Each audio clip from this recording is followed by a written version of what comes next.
everybody, what's up? Movie Cranks, Mike and Larry. Actually, I almost said Mike and Larry. That'd been great. This is I've always Larry, said I'm going to do that one day. So. Yes. So Mike and Larry. And tonight we got to see the 4th episode of The Mandalorian.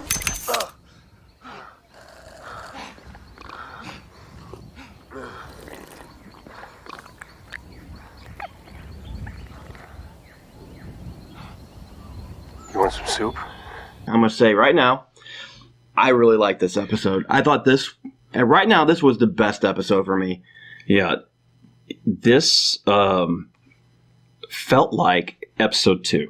Yep. It should have been the first 3 episodes should have been combined together into an hour and a half long movie, like an opener. And then this should have been the 2nd episode, because this felt like an actual new storyline where he's trying to take... I'm just going to keep calling him Baby Yoda. I'm this Baby Yoda. My future child. He's taken Baby Yoda to a safe place. And we're not going to go real heavy on spoilers, but just to warn everybody, we are going to talk about it with some minor spoilers. But he has to get out of this place. He has to get the hell out of town because he basically pissed off everybody. I mean, everybody is upset at him. Well, there's basically a bounty on his head now. Yes. And Baby Yoda. Yep. And I'm going to say why this was my favorite episode. Gina Carano. You've always had a thing for her. She's sexy. She's built. And she's a pretty good actor here. And I think The Mandalorian, and I really hope she plays a significant part, and I think she will later in the series. Yeah. I want to see more of her because I feel like this is what this needs more than anything is more people. Yes. We need a team. I want a team of just badasses. I liked her character. I thought a good, strong female character is what this show needed. There's been a lot of backlash. People saying, well, there's not enough female characters. Well, this episode had a ton of them. I mean, the people that welcomed him into this village. Yeah. You had her, who I'm just going to call Xena, Warrior Princess 2. And we also got Pedro Pascal, which I think this was a turning point for me with the character, because up till now, without taking that helmet off, I haven't really got a good feeling or a good read on him that I did with this episode. Yeah. You got to know a little bit about his childhood, when he became a Mandalorian. And how it works. And how it has affected his life a little bit. Yeah, because he deep down really believes in this religion. He believes his weapons, armor, and code are the end all. If he takes off that helmet, he's done. Yeah, which is something I didn't even know, because I don't know a whole lot about Mandalorian. He doesn't sleep in it. Basically, you take the helmet off. He eats without it. You never put it back on. Right. Now, that he just can't show himself to other people. And I like how they try to throw a little love interest in this. Yes. I don't know where she was getting the love interest from, because she never saw him. You haven't shown your face to anyone since you were a kid? No. I was happy that they took me in. My parents were killed, and the Mandalorians took care of me. I'm sorry. This is the way. He could have been a totally crazy-looking, gross alien creature. True. I mean... But I did like... I like the kids in this, too. Yeah, it was great. Kids in the village, because they play with Baby Yoda. Yes. And everything there is just cute with the frog, and the frog's legs are hanging out of his mouth, and he just spits them back out. Well, it was leading you to believe something was going to happen where he would be a part of this little village. And Yoda, Baby Yoda, was very happy and having fun and getting to meet people. And it was nice. It made me... It's like one of those Star Wars things where it makes you smile. Like the old he was days. getting attached to the kids in the village. And, of course, that all comes around in the end. And poor little Baby Yoda has to leave. Yeah. Unfortunately. You have just this little ongoing... There's like when he has to pack up and move on. I think that's going to be a reoccurring thing. Yeah. And I think that pack up and move on is the build-up. I believe that's the build-up. To make new friends. To the end of the story. He's going to need help in the end. Yes. And they're all going to come together, and you're going to get chills. It's going to be Xena, and it's going to be a lot of other characters. Nick Nolte's character. They're all going to kind of form together in the end, I think. Now, they may not be a team, but it's just going to be people that we know and we enjoy. And maybe we'll get to see how powerful Baby Yoda is, too. Yeah. And he's fine. He's great. He could be in every episode, as far as I care. I mean, at first I was like, "Oh, this isn't going to work having him in every episode." Forget that. I love him. Oh, he is absolutely the most adorable little thing you'll ever see. And there's some really weird, crappy merchandise. And I talked about this, and you talked about this, how the merchandise for the show is just, they were really far behind.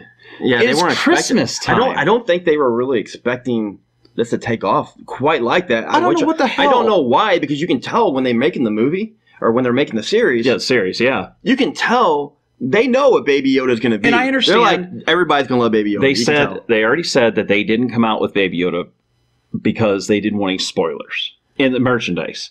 But why didn't they have it on standby, ready to go? But I mean, well, you should talk about some of the fake merchandise. Oh, Jesus! Where they're putting together like little fake Baby Yodas with like a monkey face, and and they just attach ears to it. Oh my god! There's some disturbing stuff in the force out there. But I will say this: if you go to Etsy and you go to the handcrafted places, there are some really cute things of Baby Yoda. So if you want something for Christmas, give your kids something like that. Go to Etsy, look up Baby Yoda, and there's all kinds of neat stuff on there. So, but the action, great. It was great. They brought in a walker, an ATST, an evil walker. It was like a red-eyed, crazy walker. Yeah, I mean, it had its own original kind of look to it. I thought that was great because every Star Wars fan wants a little bit of the original Star Wars in there, and that really gave us the feel. I didn't get that feel. The original walkers always kind of felt a little shaky, like they were models. You know, like being, you know, they were stop motion, and they were a little twitchy. Yeah.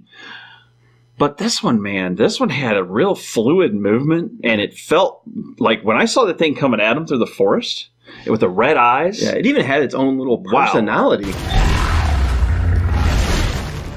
Your steps.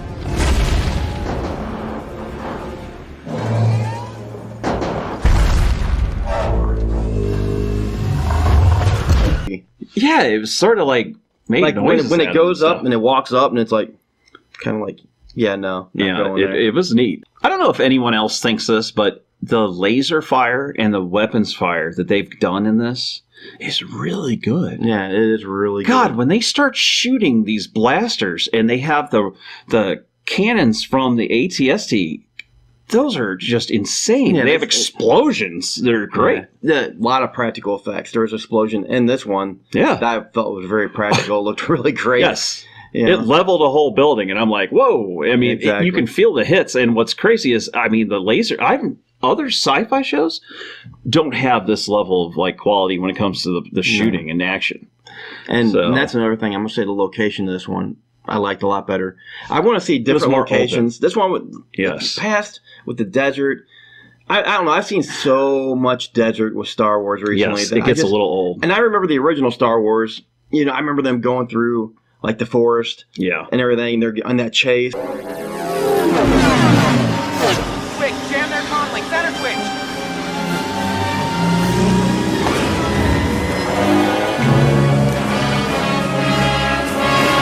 Mm-hmm. There was forest, like where the Ewoks lived. Right. And I feel like that's what Star Wars needs to do a little more of, and they threw it in this episode, and I thought that was a great choice. Yeah, I mean, it was nice getting out of the desert. I mean, like you said, the desert was becoming all-consuming, and the freezing cold ice planet and all that kind of stuff wasn't, this was just what they needed. A nice, comfortable place to be, and I think it turned out to be a great setting for an action, too. Yep.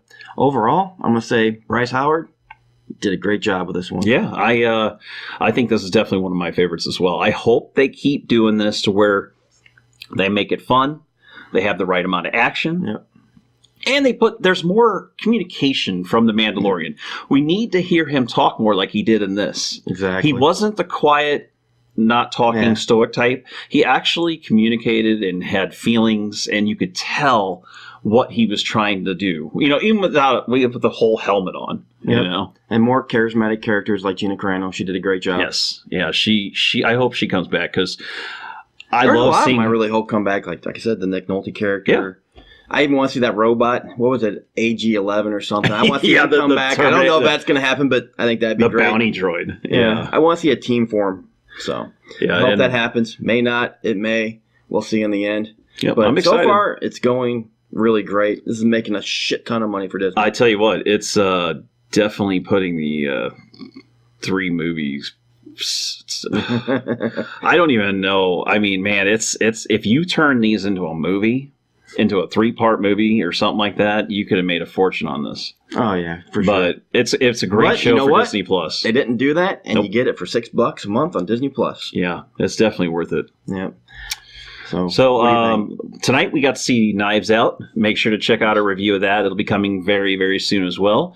Anything else you got, Larry? We're also going to do a reaction to Baby Yoda taking on Palpatine. So Palpatine? Yeah. Oh, Palpatine? Palpatine. I don't know how. Whatever. Baby Yoda's going to take on Palpatine. Darth Sidious. Don't forget, subscribe. Check out both those videos. But I think until next time, that's all we got, right? That's all we got. All right. See you guys. Peace.